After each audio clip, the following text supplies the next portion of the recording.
de manera periódica, la Junta de Decanos prepara webinars en vivo para la capacitación continua de todos nuestros colegas contadores.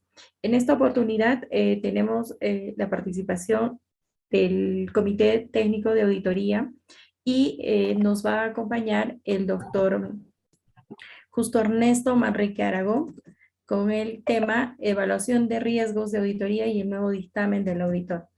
El doctor Justo Ernesto Manrique Aragón es socio de MOL Perú a cargo de la práctica profesional en el Perú, coordinador de la Comisión Reguladora de Control de Calidad de Auditoría en la Junta de Decanos del Colegio de Contadores del Perú. Es un PAS Premier Vicedecano del Colegio de Contadores Públicos de Lima.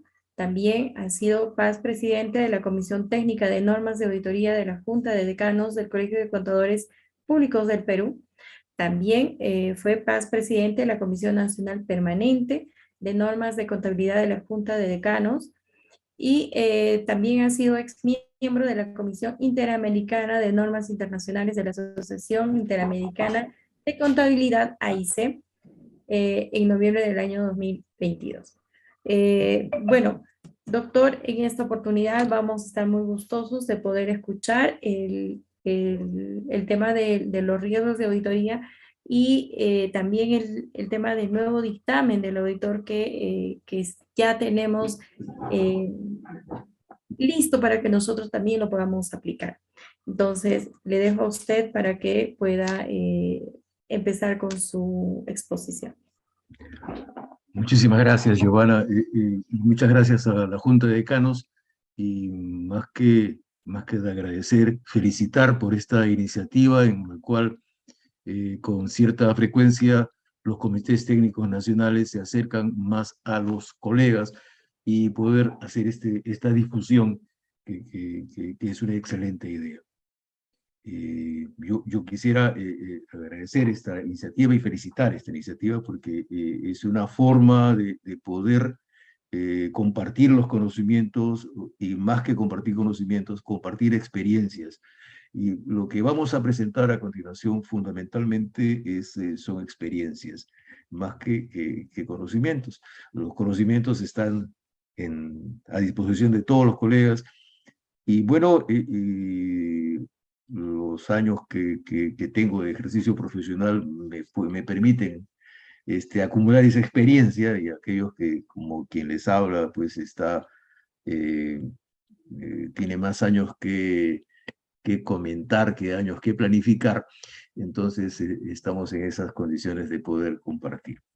Mal que bien, entonces yo creo que tengo 45, tal vez 50 minutos para poder desarrollar un tema que es bastante largo, así que si me permiten yo puedo empezar a compartir la pantalla con eh, la, la presentación. No sé si la están viendo ahora, pero si me confirma, tal vez... Doctor, sí se está viendo su... Excelente, muchísimas gracias. Yo voy a apagar el video un poco para poder asegurarnos que la transmisión llega con bastante nitidez. Vamos a cortar un poquito el video y seguimos. Bien, vamos a comentar hoy día entonces respecto a la evaluación de riesgos que nosotros normalmente hacemos en una auditoría y el nuevo dictamen del auditor bajo la nueva norma 700, ¿no? ¿Correcto? Vamos a ver, avanzamos un poco. Y lo que vamos a tratar a hacer durante estos próximos 50 minutos es hablar sobre la base de responder preguntas, ¿correcto? ¿Qué se nos ocurre y qué nos viene a la mente cuando hablamos de evaluación de riesgos y el nuevo dictamen del auditor? Bueno, ok, lo primero que se nos ocurre es formularnos tres preguntas, ¿no? O sea, ¿cuál es el proceso de una auditoría en sí mismo? ¿Cuál es la nueva estructura del dictamen de auditoría? ¿Y qué son o en qué consisten los riesgos evaluados y los CAM, que son los asuntos importantes o asuntos clave de una auditoría?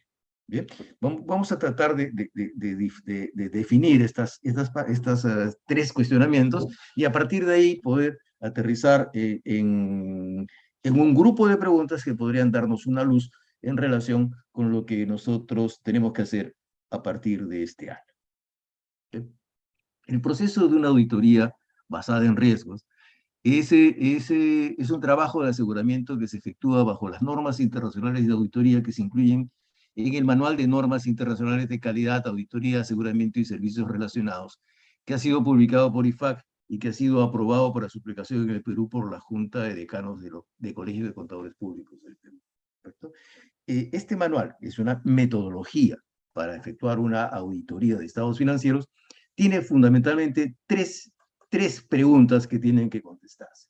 Cuando yo recibo, y cuando a mí nos piden a nosotros que evaluemos o que hagamos una auditoría sobre un juego de estados financieros, nosotros como auditores, lo primero que se nos viene a la mente es, ok, ¿cuál es el riesgo de que yo dé una opinión equivocada en relación con los estados financieros para los cuales me han contratado a auditar?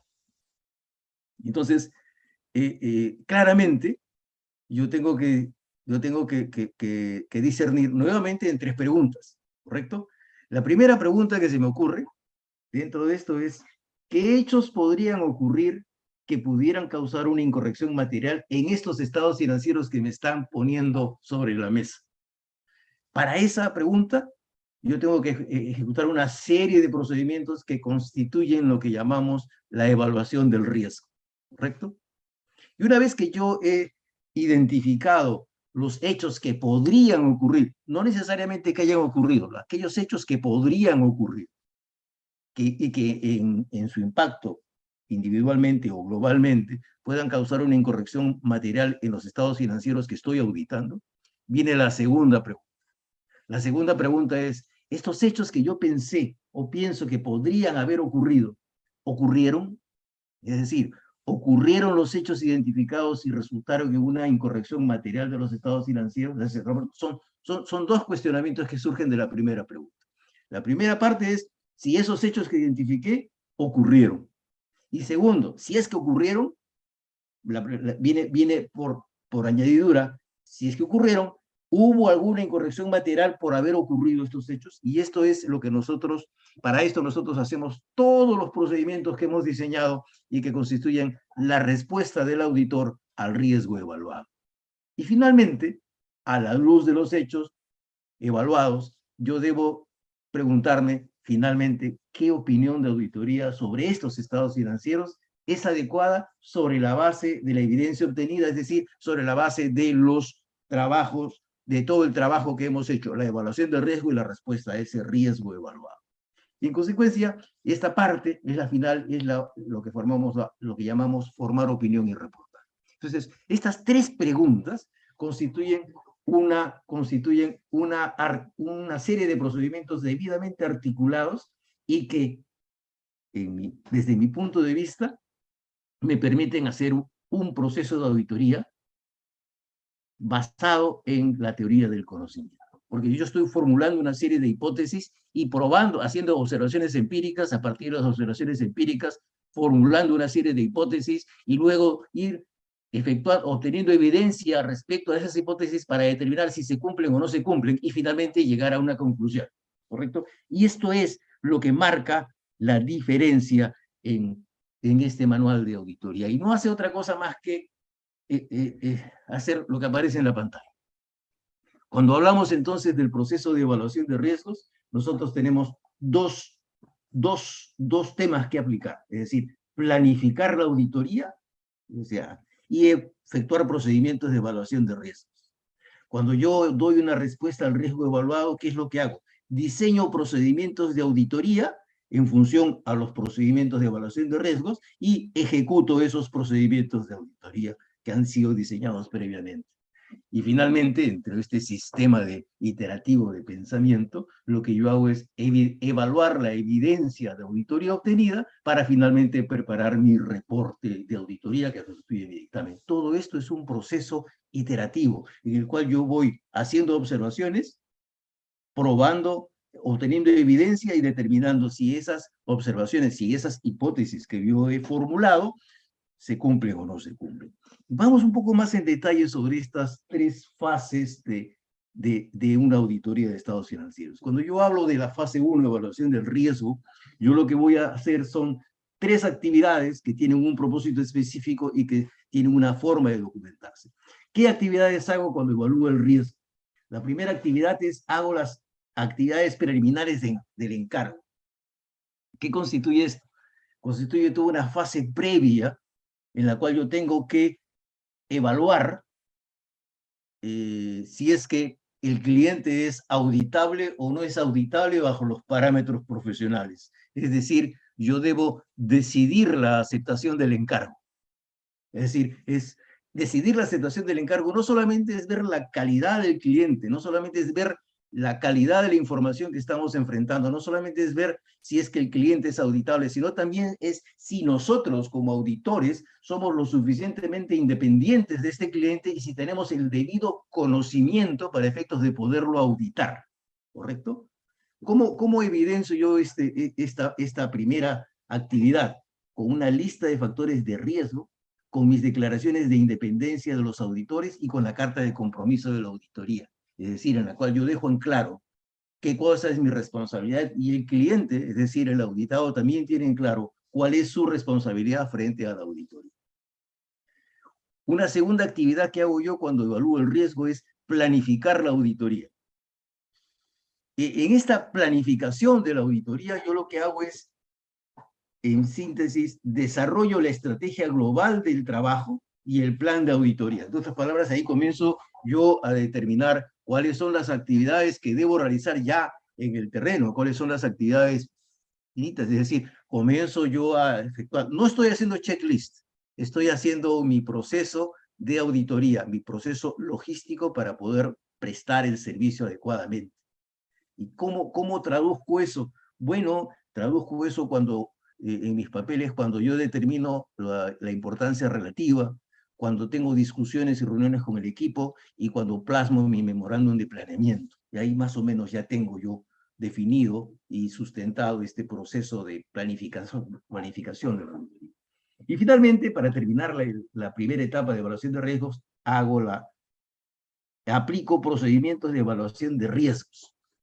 Y cuando yo aplico procedimientos de evaluación de riesgos, tengo pues que hacer una serie de trabajos adicionales, una serie de cuestionamientos, no solamente en términos de riesgo de control, riesgo inherente, riesgo del negocio, sino también determinar los niveles de riesgo, de fraude, los niveles de exposición ante el cumplimiento de leyes y reglamentaciones, es decir, todo un conjunto de procedimientos que me piden las normas de auditoría para efectos de poder asegurarme que he tomado en consideración todos aquellos eventos que podrían ocurrir y que pudieran desencadenar una incorrección material en los estados financieros. ¿Cómo evalúo esto? Bueno, ¿cuál es el propósito de esto? Es efectuar y evaluar riesgos de representación errónea a través del conocimiento del cliente. Yo desarrollo todo lo que me dice las normas y todo mi conocimiento con la finalidad de poder entender al cliente, sus operaciones, sus riesgos y poder estar en condiciones de explicar qué cosa es un riesgo de negocio, qué cosa es un riesgo de control, qué cosa es un riesgo inherente, qué cosa es un riesgo de auditoría, todos esos aspectos que en los cuales yo voy a identificar estos hechos que finalmente pudieran dar una representación errónea de los estados financieros. ¿Cómo documento eso? A través de la evaluación de riesgos del negocio y de fraude, incluyendo riesgos significativos, a través de la evaluación del diseño e implementación de los controles internos relevantes, a través de la evaluación de los riesgos a nivel de estados financieros y aseveraciones. Aquí es donde tengo yo que ubicar y que buscar el impacto de todos los elementos de control interno y los 17 o 18 objetivos de control interno que nos propone COSO cuando hablamos de las operaciones a nivel general. Entonces, eso es todo lo que nosotros, que no es poco por si acaso, es lo que nosotros hacemos en esta fase cuando identifico riesgos.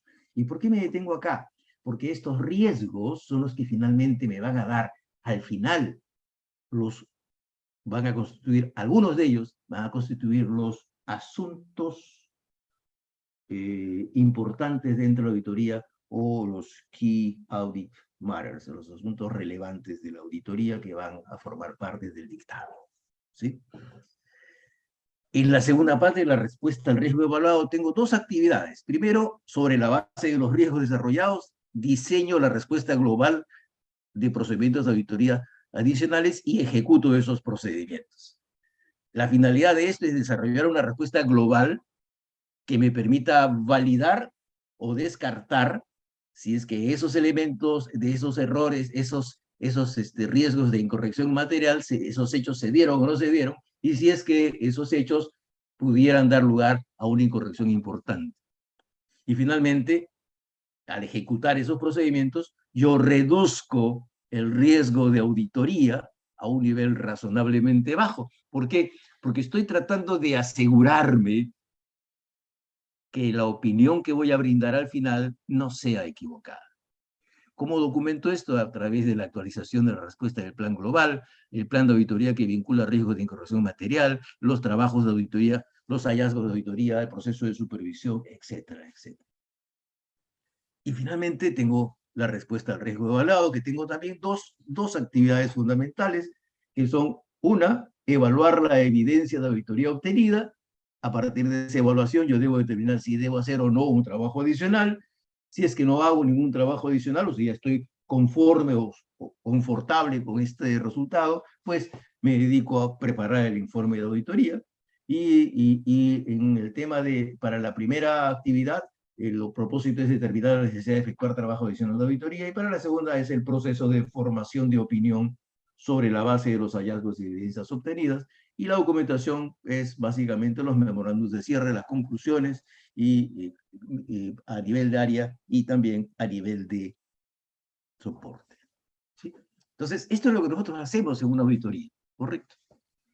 Y bien, ¿cuál era la segunda pregunta? La segunda pregunta era, ¿cuál es la nueva estructura del dictamen de auditoría? Y veamos acá, vamos a hacer un pequeño análisis de qué cosa es esto.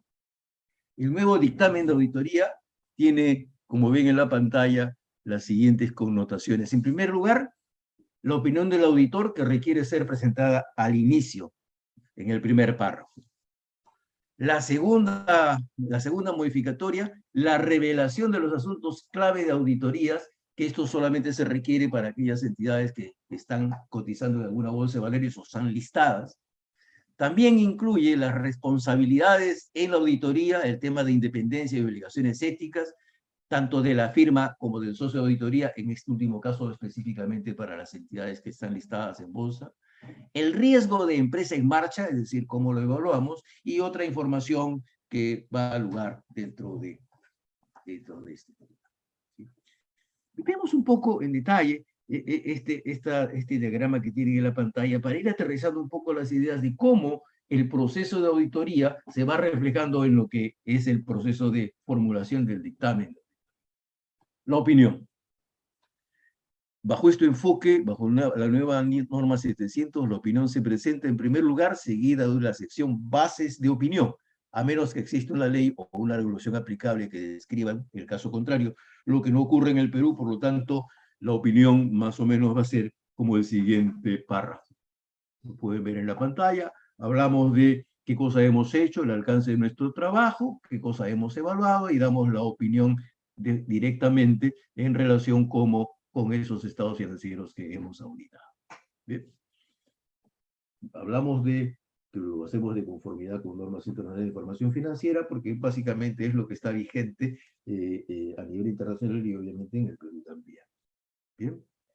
El segundo factor que vemos en el dictamen, en el nuevo dictamen, es la independencia y la responsabilidad éticas. ¿Correcto? El tema con los auditores es que nosotros estamos para servir al interés público. Eso es lo fundamental. O sea, los contadores públicos y los auditores en especial, estamos al servicio del interés público. En un informe de auditoría, lo que nosotros vamos a colocar es una declaración sobre la independencia del auditor y el cumplimiento de las responsabilidades éticas de acuerdo al código aplicable con referencia al código de ética emitido por IESBA, es decir, el comité o el comité de ética de la Federación Internacional de Contabilidad, IFAC. ¿Okay? Y esto acá tampoco ha tenido muchos cambios, esto es más o menos lo que siempre hemos publicado en los anteriores informes. Hablamos de un primer párrafo que indica que hemos hecho la auditoría de acuerdo con normas de auditoría y especificamos, somos enfáticos a decir que somos independientes, y esto es importante. La independencia es el punto fundamental que hace que el contador público sea precisamente público, si no, no podríamos decir que somos contadores públicos si es que no estamos en función con la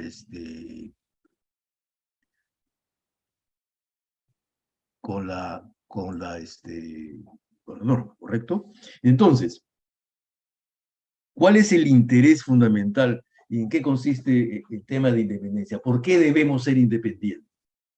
Bueno, esta es una definición ética. Y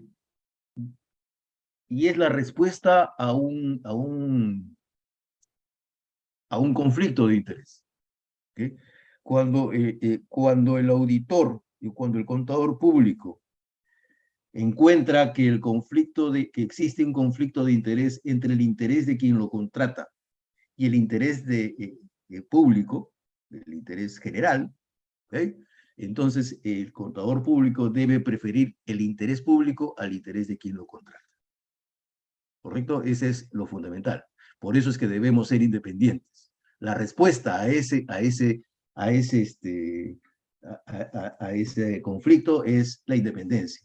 Y para ser independientes tenemos todo lo que nos dice el Código de Ética, ¿no? Estamos hablando de los conceptos éticos, de los paradigmas éticos que hemos creado que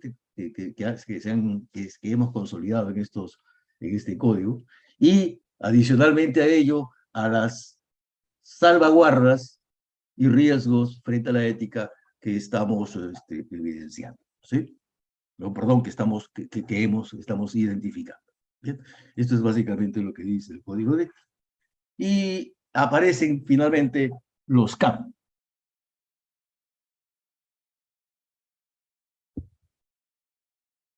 ¿Qué cosas son los CAM? Los CAM son los asuntos clave de una auditoría. Estos asuntos clave de una auditoría ahora se incorporan en una sección especial dentro del informe, específicamente para aquellas entidades que cotizan en bolsa. Las entidades que no cotizan en bolsa pueden omitir, o de hecho se omite este párrafo, ¿no?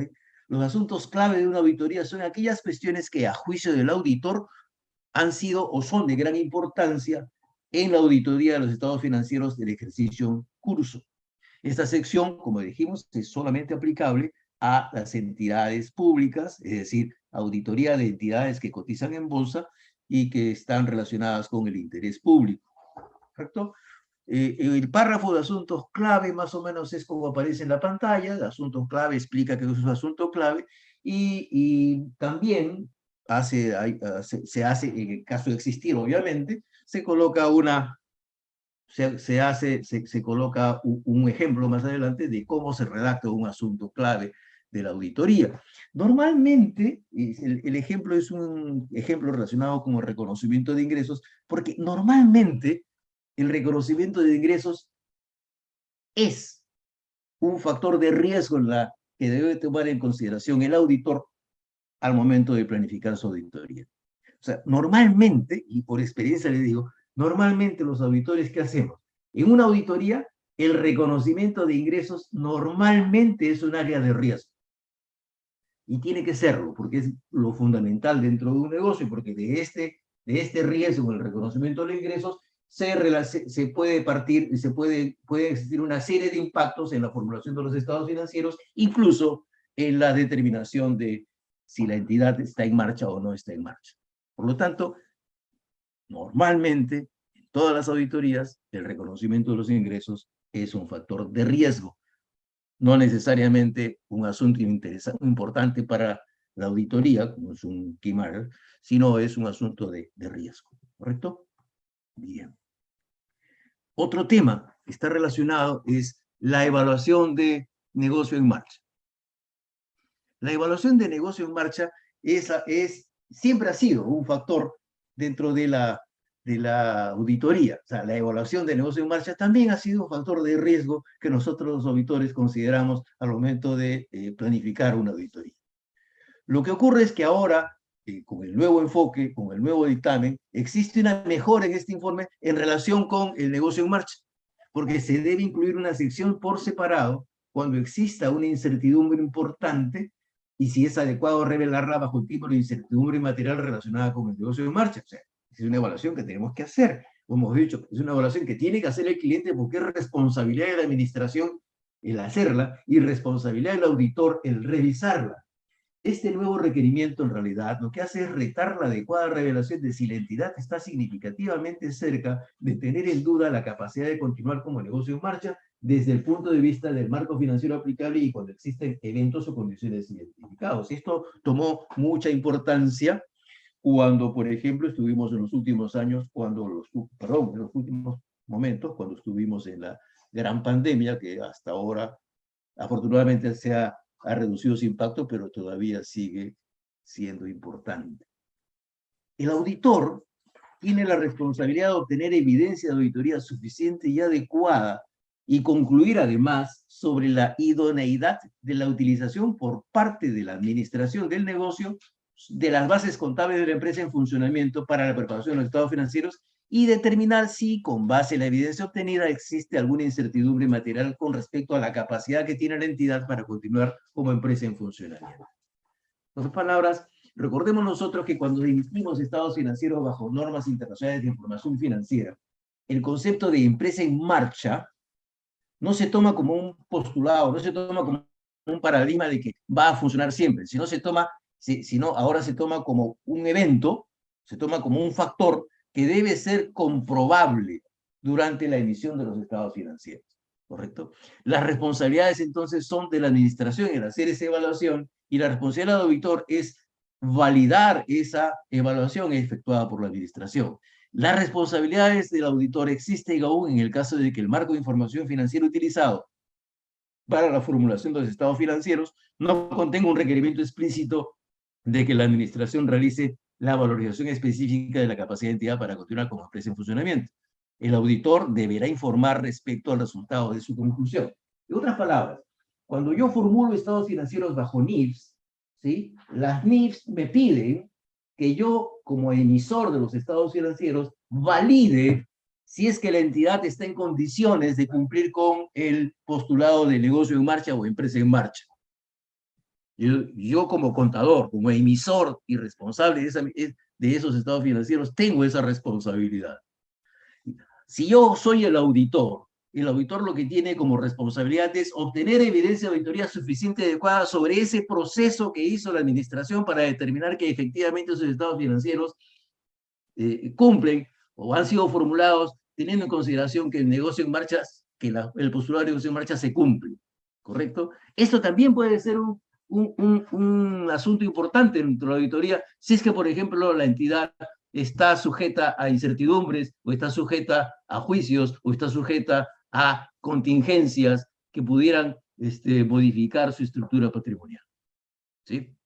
Ahora, el tema es que ahora la norma 700 me dice, bueno, ok, ¿y qué pasa si es que yo no hago estados financieros bajo NIF? Bueno, si tú haces estados financieros bajo otros principios contables, aun cuando esos principios contables no consideren lo que sí considera la NIF en cuanto a empresa en marcha, bueno, el auditor igual tiene que hacerlo, porque es una condición específica que es importante para quién, para quien toma la decisión respecto a si proporciona o no proporciona recursos financieros a la entidad emisora. Por lo tanto, el auditor, a pesar de que el marco de referencia, es decir, a pesar de que los principios contables que utilizó la empresa no requieran esta medición, el auditor está obligado a hacerlo. ¿Por qué? Porque alguien va a utilizar esos estados financieros auditados dentro de su proceso de decisión para entregar o para proporcionar recursos financieros a la entidad emisora. ¿Correcto? Bien. Esto se refleja dentro del párrafo de responsabilidades de la dirección y de los responsables de gobierno de la entidad en relación con los estados financieros, es el párrafo que ustedes están viendo en amarillo en pantallas, porque esto es básicamente lo que nosotros esperamos. Y esto acá especifica que es la formulación de los estados financieros es responsabilidad de la administración, es decir, del cliente, y también así como la valoración de la capacidad de la entidad para continuar como empresa en marcha. ¿Correcto? Esto es fundamentalmente lo que dice este párrafo. ¿Sí? Y luego vamos a ver, y viendo a las responsabilidades del auditor. Las responsabilidades del auditor frente a la emisión de su dictamen se deben dejar graficadas en el dictamen. Siempre han sido, por si acaso, acá no hay nada nuevo en realidad, siempre han sido estas responsabilidades. Y lo que nosotros hacemos es describir las responsabilidades propias de un auditor y las características fundamentales de una auditoría. Y ciertos componentes de esta descripción pueden presentarse en un apéndice del informe del auditor cuando esto es muy amplio. Más o menos sigue a continuación más o menos un modelo de cómo lo hacemos. Esto es básicamente lo que ven en pantalla, es básicamente lo que aparece en el dictamen. Decimos cuál es el objetivo de la auditoría, que es obtener una seguridad razonable de los estados financieros, y explicar qué cosa es una incorrección o fraude o error.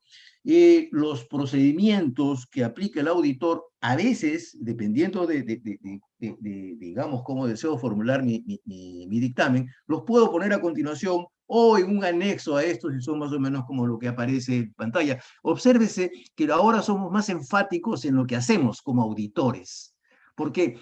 Porque año tras año, década tras década, el informe ha ido siendo mucho más preciso. De ser un informe de 2 párrafos como se conocía hace 50 años, hoy en día estamos hablando de este informe en el cual tenemos que especificar con mayor detalle nuestra responsabilidad, nuestro apego a las normas éticas, nuestro reconocimiento en relación con la necesidad de ser independiente y los riesgos que hemos evaluado en algunos casos y la respuesta a esos riesgos para efectos de poder determinar que nuestra opinión como auditores sea una opinión limpia, sin salvedades, o sea lo que tenga que salir, ¿correcto? Bien, hasta aquí entonces es más o menos en breve lo que hacemos con un dictamen o lo que presentamos en un dictamen de estados financieros, de auditoría de estados financieros. Y entonces decimos, bueno, ¿existe alguna relación entre los riesgos evaluados y los CAM, es decir, los asuntos importantes de una auditoría? Pues sí, claro que sí. Y entonces vamos ahí entrando un poco a preguntas que nos vamos haciendo y que vamos observando a través de la práctica. Estos son temas que se van generando, que se han ido generando, y que lo que hemos hecho es tratar de colocar 6 de estas preguntas, o 5 tal vez, de estas preguntas que normalmente encontramos cuando estamos hablando de este nuevo dictamen, ya sea en la academia, ya sea con los auditores, o ya sea con los propios emisores de normas, porque evidentemente todo el mundo dice, estamos frente a un gran cambio en la auditoría, y en realidad, desde mi punto de vista, no es un gran cambio. Lo que estamos haciendo es simplemente haciendo nuestro trabajo como auditores, el que siempre hemos tratado de hacer. La primera pregunta es, ¿qué son las cuestiones clave de una auditoría entonces? Bueno, son cuestiones que a juicio profesional del auditor fueron las de mayor importancia durante la auditoría de los estados financieros en el periodo actual. Estas cuestiones claves son seleccionadas de las cuestiones comunicadas a los encargados de gobierno de la entidad. El auditor debe determinar de estas cuestiones que han sido comunicadas a los encargados de gobierno, aquellas que requieren una atención significativa para llevar a cabo su auditoría. ¿Cómo es esto? Bueno, miren. Cuando yo estoy en la primera parte de mi auditoría, es decir, cuando estoy en el proceso de evaluación de riesgo, yo estoy haciendo una formulación, sobre la base de mis revisiones, empiezo a hacer, y mi conocimiento, comienzo a hacer una serie de formulaciones hipotéticas en relación con riesgos que estoy identificando, ¿correcto? Y estamos hablando de riesgos a nivel de negocio, y riesgos a nivel de los sistemas de control, y riesgos a nivel que son inherentes a la propia entidad, ¿okay? Son inherentes a la propia operación, ¿correcto? Entonces, todos estos riesgos, como auditor, después de haber hecho todo el trabajo aplicando la norma 315, fundamentalmente, de todos estos riesgos, yo tengo la obligación como auditor de tener una reunión con los responsables de gobierno corporativo de la entidad y con la administración de la entidad, en relación, para comentar qué cosa he encontrado y cuál es el punto de vista de la gerencia en relación con los riesgos que yo he determinado dentro de mi auditoría. El objetivo de esta acción consiste en, primero, validar mi entendimiento, ¿ok? Y segundo, obtener una mayor precisión de las observaciones que hemos efectuado. Es decir, cuando hablo de observaciones, es decir, de los hechos que hemos encontrado, ¿correcto? ¿Para qué? Para efectos de poder determinar si es que, primero, son riesgos o no lo son. Segundo, para determinar que en caso de que sean riesgos, son riesgos que conoce la gerencia, si los conoce, cuál es el nivel de respuesta frente a esos riesgos y cómo los ha manejado. Estamos hablando de cómo administró la entidad sus riesgos. Y segundo, si es que el riesgo no fue detectado por la empresa, ¿cuál sería la acción que la empresa tendría que llevar a cabo para efectos de poder mitigar el riesgo? Recuerden ustedes que la entidad tiene un proceso o debe tener un proceso de administración de riesgo. Es la misma fuente que nosotros utilizamos para efectos de evaluar los riesgos de una entidad. Ok, me van a decir, pero profesor, no todas las entidades tienen una administración de riesgos. Sí, es cierto, no todas tienen una administración de riesgos. La mayoría no las tienen, sobre todo las medianas y pequeñas, no tienen esa percepción. Pero sí existe una percepción de riesgo a nivel de gerencia. Por lo tanto, independientemente de que no existan los procesos de administración de riesgos que recomienda la literatura en una entidad, ¿okay? Sí existe de manera empírica una identificación de riesgos a nivel de entidad para efectos de poder formular nuestro trabajo. La idea es que yo tengo que validar mi conocimiento con el cliente para decir si es que efectivamente y de manera razonable he cubierto todos los riesgos posibles, ¿correcto? Entonces, ¿cómo surgen las cuestiones clave de auditoría? Bueno, cuando yo he tenido esta reunión, este proceso de reuniones, porque no es una sola, este proceso de reuniones con la gerencia, he identificado ya los riesgos de la auditoría. Las cuestiones clave de auditoría son precisamente de estos riesgos que hemos identificado, aquellas cuestiones que comuniqué y que en el fondo son las que requieren una atención significativa de la entidad. ¿Correcto? Por ejemplo, si existe varias formas de interpretar los contratos de venta del cliente, eso es un riesgo de auditoría, porque es un riesgo del negocio, se convierte en riesgo de auditoría, y de esto de ser importante se convierte en un asunto importante de la auditoría que debe ser incluido en el dictamen. No solamente el asunto, sino la respuesta que hemos dado a ese asunto. ¿Correcto? Eso es un poco. Por ejemplo, juicios o penalidades a las cuales, incertidumbres a las cuales la entidad está expuesta, ¿correcto? Son asuntos de importancia que deben ser considerados, que si bien es cierto, son considerados como riesgos, deberían ser evaluados si es que llegan a ser un asunto importante dentro de la auditoría que debe ser incluido como parte del dictamen, ¿correcto? ¿Ok? Perfecto. La otra pregunta que siempre nos hacemos. Ok, ya sabemos ahora entonces cuáles son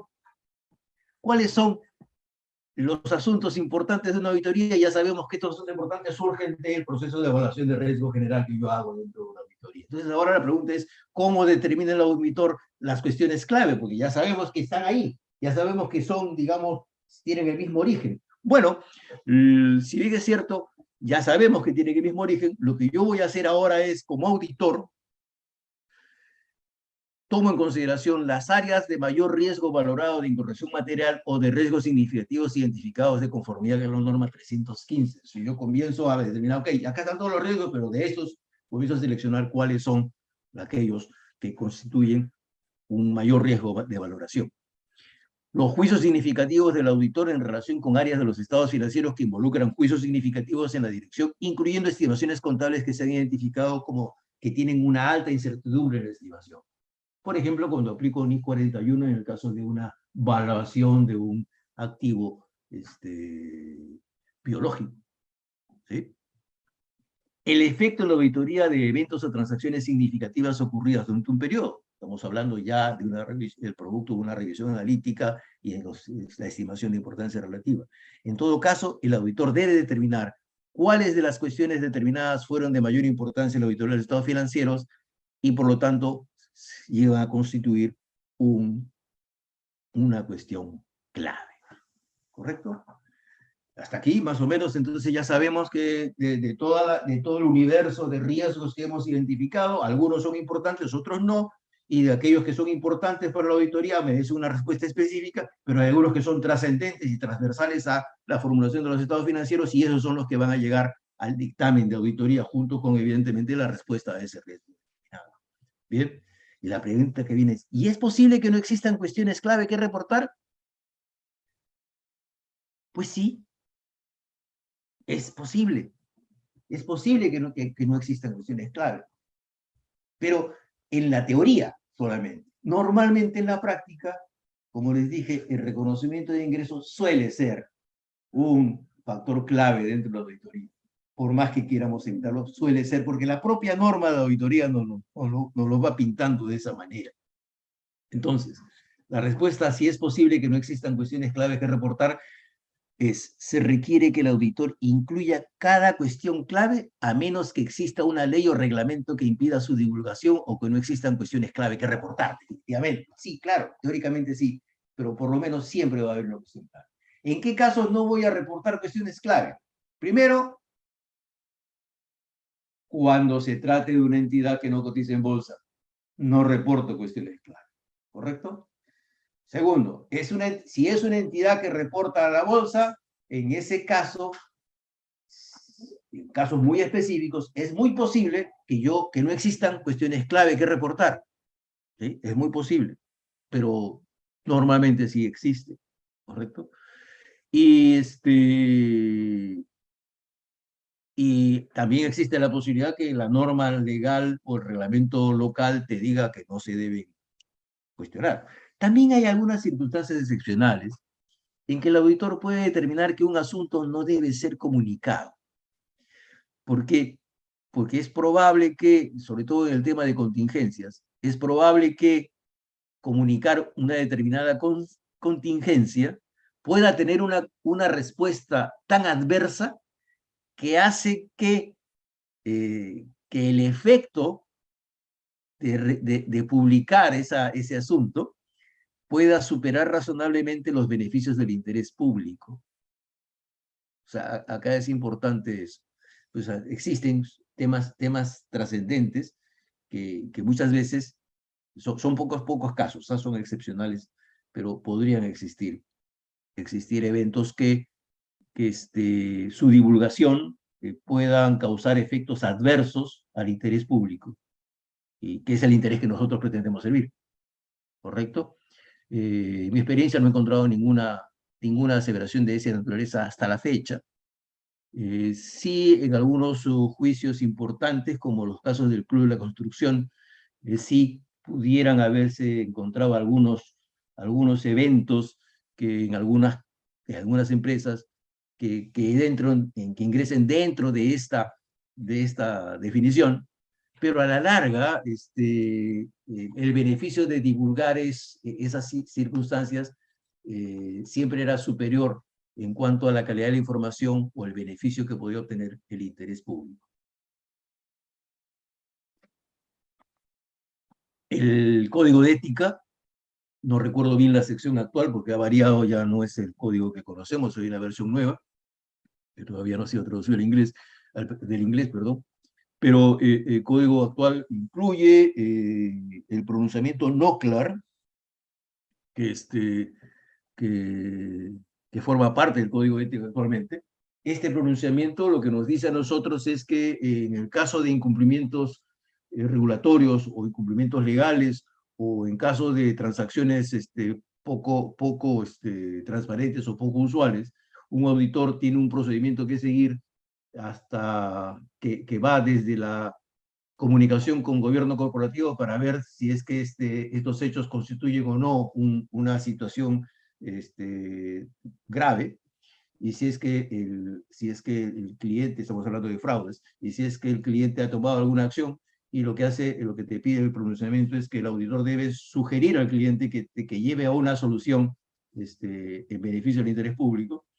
Este pronunciamiento en casos extremos estamos hablando de circunstancias muy excepcionales, hace que el auditor considere y ya cuestione su permanencia dentro del trabajo en la medida en que su posición pierde independencia o está poniendo en riesgo el interés público.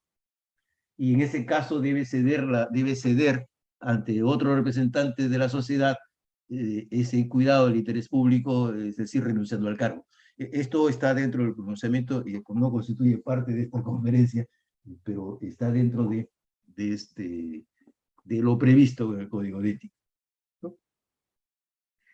Otra pregunta que se nos viene es el número ideal para reportar cuestiones clave. Entonces, siempre viene la pregunta, ¿cuántas cuestiones clave voy a poner? ¿1, 2, 3, 10, 20? ¿Cuántas voy a poner?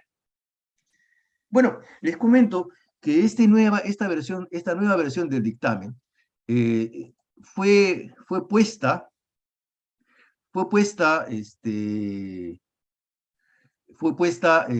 en prueba en varios países, en varias localidades, ¿correcto? Y entonces han habido una serie de modelos que vienen desde el año 2013, cómo se va efectuando este proceso de implementación. Entonces, a ver, y la conclusión es, mira, la cantidad de cuestiones clave que debes reportar en realidad es una evaluación que implica el juicio del auditor y la importancia relativa de los hechos. ¿Okay? O sea, es un tema de juicio, es un tema de valor, lo que tomemos nosotros en valor en relación con, desde nuestro punto de vista, pudiera ser mejor para el usuario de la información financiera. Las normas de auditoría en sí mismo no indican ni limitan el número de cuestiones clave a ser reportados, pero ojo, si usted tiene una serie de asuntos clave que reportar en un informe de auditoría y me pone 5 o 6 cosas que usted considera importantes, entonces yo le preguntaría con justa razón, ¿por qué aceptó usted este cliente? Porque se supone que cuando yo acepto un cliente, mi premisa es que estoy considerando a priori que los estados financieros del cliente merecen un informe sin modificaciones, es decir, un informe limpio, porque se supone de que es así. ¿Por qué parto de esa suposición? Porque mire, si yo aplico normas internacionales de información financiera, la sola aplicación de ese marco de referencia en mis estados financieros debe hacer que mis estados financieros en sí ya sean razonables. Por lo tanto, el auditor no puede iniciar su trabajo entendiendo de que va a dar una opinión calificada. Es al revés, puesto que el cliente, el emisor de los estados financieros, el responsable de esos estados financieros, ya aplicó un marco de referencia que permite la formulación de información financiera en términos razonables. Entonces, mi premisa, mi hipótesis original es que esos estados financieros son razonables. Y lo que yo voy a someter a los estados financieros dentro de mi proceso de auditoría es someterlo a una serie de cuestionamientos para demostrar que existen o no existen cuestiones que permitan la existencia de un error importante en la formulación de esos estados financieros y por lo tanto no sean razonables. Eso es lo que yo hago en una auditoría, ¿correcto? No es al revés. No es que yo parto de la premisa que los estados financieros están equivocados. Yo no puedo partir de eso. Si yo partiera de esa premisa, yo debería entender entonces, en principio, que es un cliente no auditable, con el cual yo no debo relacionarme. No sé si me claro, o sea, porque yo no acepto a todos los clientes, yo hago al principio, yo lo que hago es una selección de los clientes que son auditables, es decir, la selección de clientes que están dentro del campo de aplicación de las normas internacionales de auditoría, es decir, aquellos clientes que son susceptibles de ser auditados. Porque si tengo un cliente que tiene problemas de control interno, que tiene problemas en sus sistemas internos, que tiene problemas en su plan estratégico, que tiene problemas en empresa en marcha, probablemente ese cliente no requiere una auditoría, sino una consultoría para poder solucionar sus problemas antes de auditarlos. ¿Correcto? Entonces, ¿cuál es el número ideal? Bueno, le comento que si usted pone muchas cuestiones clave en dictamen, yo como revisor de calidad estaría preguntándole por qué aceptaste a este cliente. ¿Cómo pasó el filtro? ¿Correcto? Existen procedimientos previos entonces, ¿no? como les digo, entonces, las normas de auditoría no me dicen cuánto, pero hoy hay parámetros mínimos que yo debo utilizar para efectos de poder manejar esta situación. Los resultados de la adopción anticipada, es decir, aquella fase de prueba que se hizo, reflejaron que en promedio pueden existir dos cuestiones clave, a veces una, a veces hasta 6 se ha llegado en los informes de auditoría. No hay indicadores de que los auditores se excedan o omitan asuntos clave que no reúnan los criterios de la definición del asunto clave, ¿correcto? Entonces, en esto hay que ser bastante mesurado, no porque tengamos el temor de equivocarnos, sino porque en realidad el poner información excesiva puede hacer de que ya no estemos dándole una mirada objetiva, o puede hacer de que no hayamos hecho las acciones preliminares antes de aceptar el cliente. ¿Correcto? Y viene otra pregunta. ¿Existe alguna relación entre la calidad de la auditoría y el nuevo dictamen? Pues, a ver.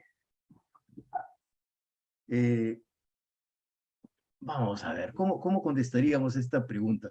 Mire,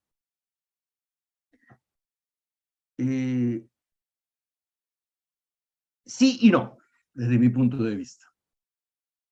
En otras palabras, la calidad del trabajo con el nuevo dictamen o con el anterior debería ser la misma. ¿Ok? Si nosotros nos hemos acostumbrado a trabajar con la calidad, pues evidentemente el nuevo dictamen no debería ser un problema el emitirlo. ¿Correcto? Si es que estamos acostumbrados a trabajar con las normas internacionales de gestión de calidad, pues, y con las normas de auditoría, no debería ser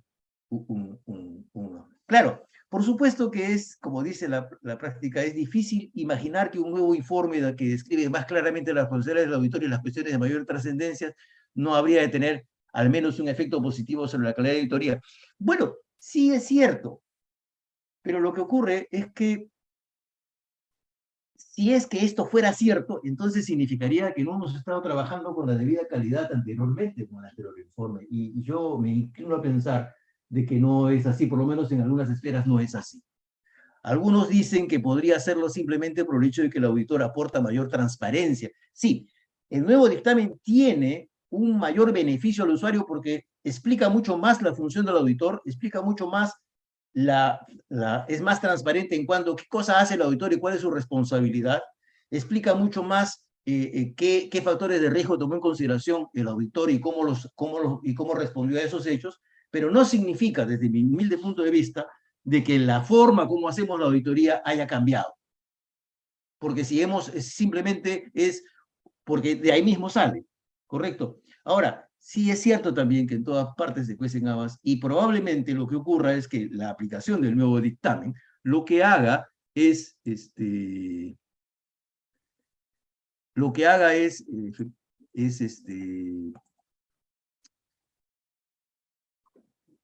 que tengamos más cuidado de hacer las cosas, probablemente. Sí, sí, es posible eso, pero frente a la calidad no debería, desde mi punto de vista, no debería haber mayor cambio. Probablemente, y decimos probablemente el auditor no ejecutará procedimientos diferentes, pero se preguntará si lo que informan los usuarios sobre cómo se atacaron los aspectos más relevantes está adecuadamente plasmado en su documentación de auditoría y si está es consistente con lo reportado. Sí, o sea, probablemente no vaya a cambiar nada, en realidad, porque si hemos hecho auditorías con normas de auditoría internacionales, o sea, si hemos aplicado antes ese manual, no debería cambiar mucho. No debería cambiar mucho. Sin embargo, en un medio como el nuestro, es posible que sí haya un cambio, porque tengamos que ser mucho más cuidadosos para efectos de que el informe quede, que lo que estamos diciendo en el informe, que ahora es mucho más, quede debidamente plasmado en nuestros papeles de trabajo. ¿Bien? Yo no sé si cumplí, creo que ya me excedí un poquito el tiempo, y hasta aquí un poco lo que nosotros habíamos hablado en relación con esta norma. Creo que me he demorado 52 minutos, si no me equivoco, alguien me estaba controlando el tiempo, pero a disposición de ustedes, y muchas gracias por haberme escuchado esta tarde. Doctor, justo, muy interesante la exposición que usted nos ha dado respecto al tema de los riesgos. Yo tengo una consulta, una pregunta. ¿Cómo nosotros podemos distinguir un riesgo de auditoría de un asunto clave de auditoría que es CAM, teniendo en consideración que ambos surgen durante la planificación de la auditoría? Es un poco lo que habíamos mencionado en un principio. Sí, efecto. Durante la planificación de auditoría surge una serie de hechos, una serie de hechos desde que como auditor los vamos descartando o los vamos tomando en consideración en la medida en que esos hechos tienen cierta trascendencia e impacto en las cifras que estamos auditando, ¿correcto?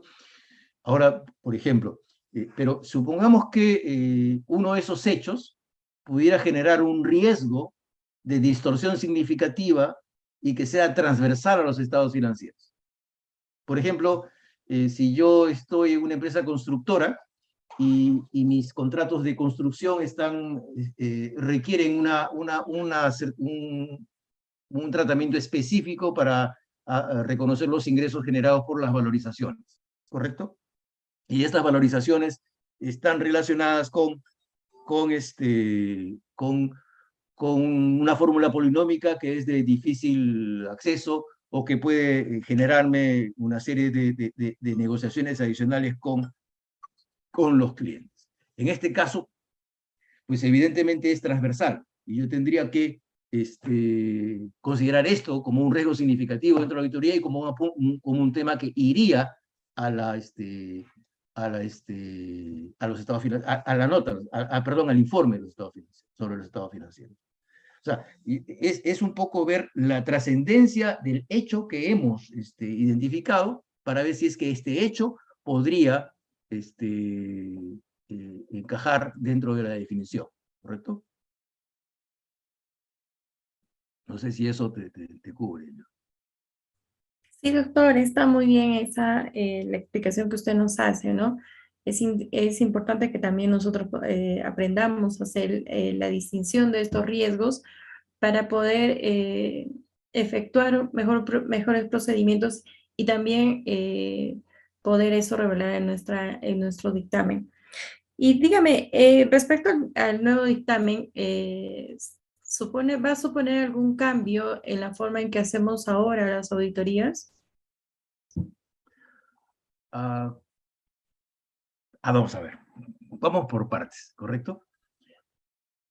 Como le dije al principio, sí, yo creo que en nuestro medio sí va a haber un cambio, ¿sí? Porque a raíz, y no es que no lo hayamos hecho, o sea, las normas estaban allí, algunos auditores aplicaban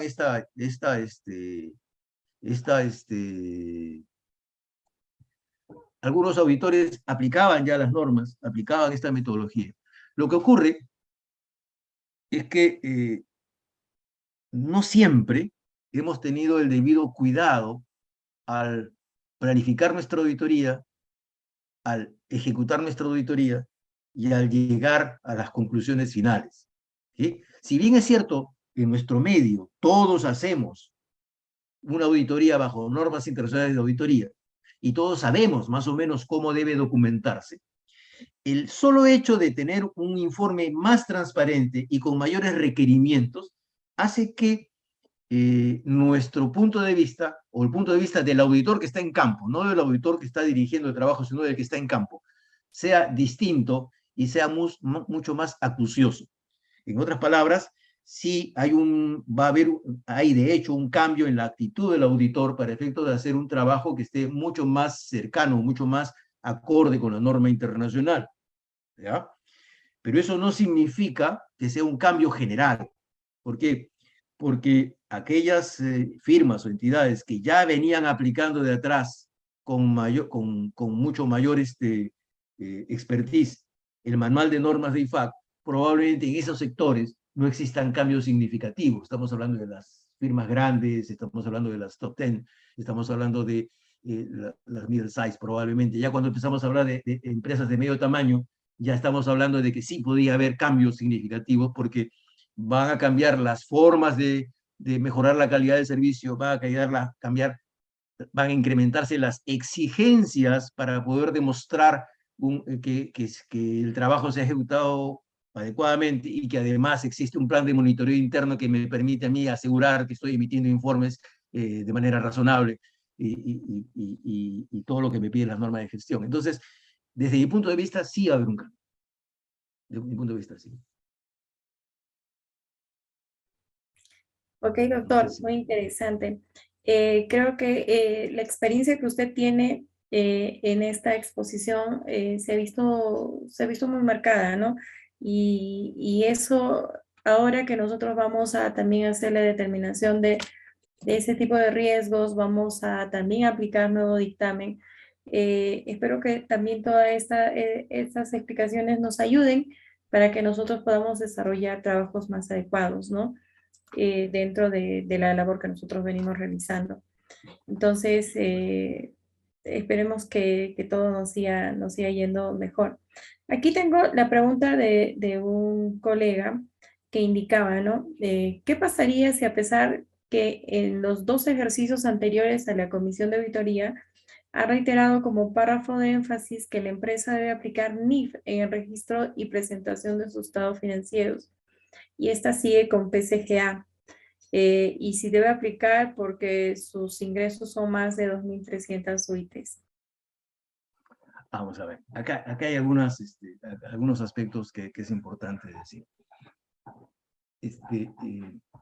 Yo haré una pregunta, yo contestaría con una pregunta.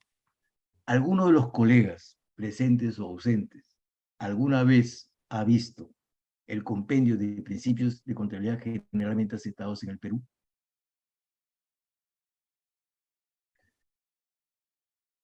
Yo tengo 42 años de ejercicio profesional y te aseguro que no existe. Por lo menos yo no lo he visto. ¿Okay? Y esa pregunta la hemos hecho. Entonces, ¿cuáles son los principios de contabilidad generalmente aceptados en el Perú? En las condiciones actuales, los principios contables generalmente aceptados en el Perú son dos marcos de referencia. Están constituidos por dos marcos de referencia, ¿correcto? Las normas internacionales de información financiera y las normas internacionales de información financiera para pymes. Esos son los dos marcos de referencia que constituyen los principios contables generalmente aceptados en el Perú y son los que publica el Consejo Normativo de Contabilidad y están vigentes, ¿correcto? ¿Estamos? Bien.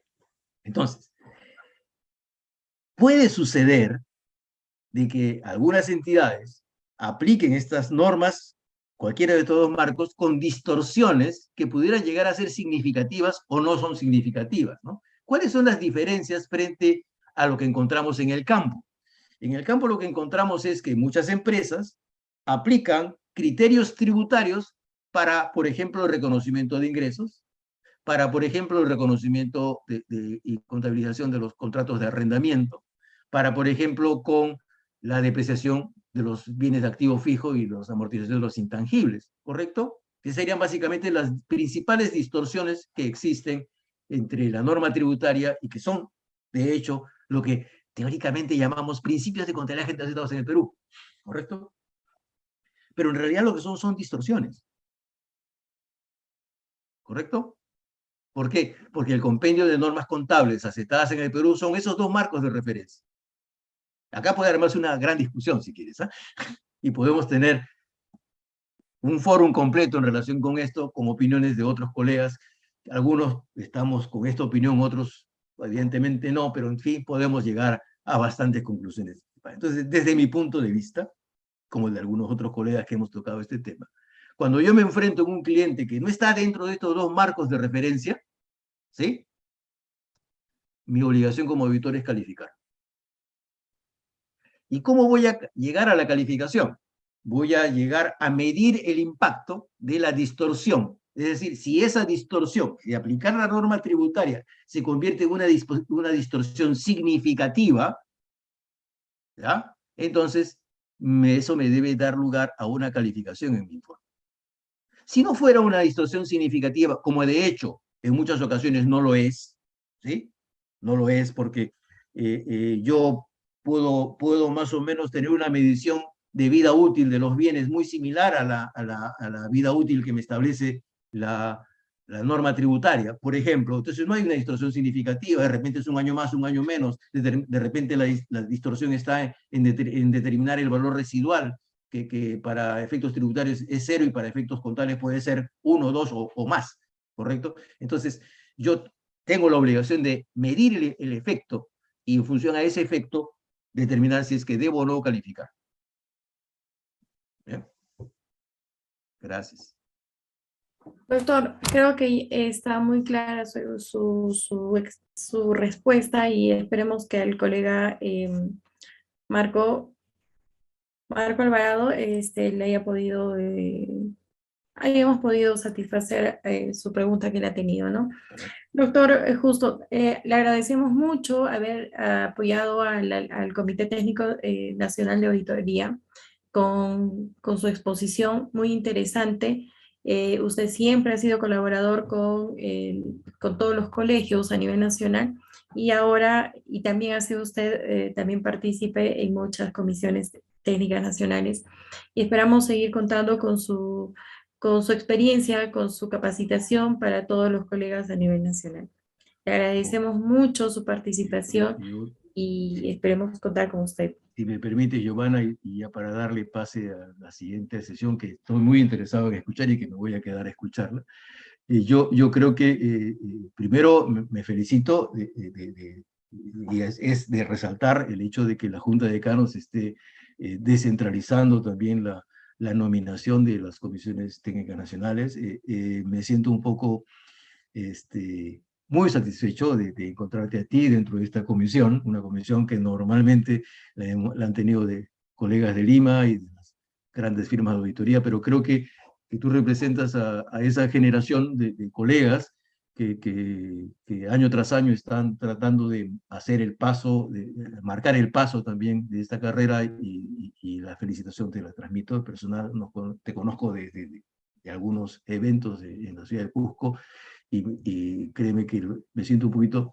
bastante orgulloso de que estés en la comisión ahora y para lo que necesiten, no solamente tú, la Junta de Decanos, yo siempre he estado dispuesto y estaré dispuesto a apenas me llame.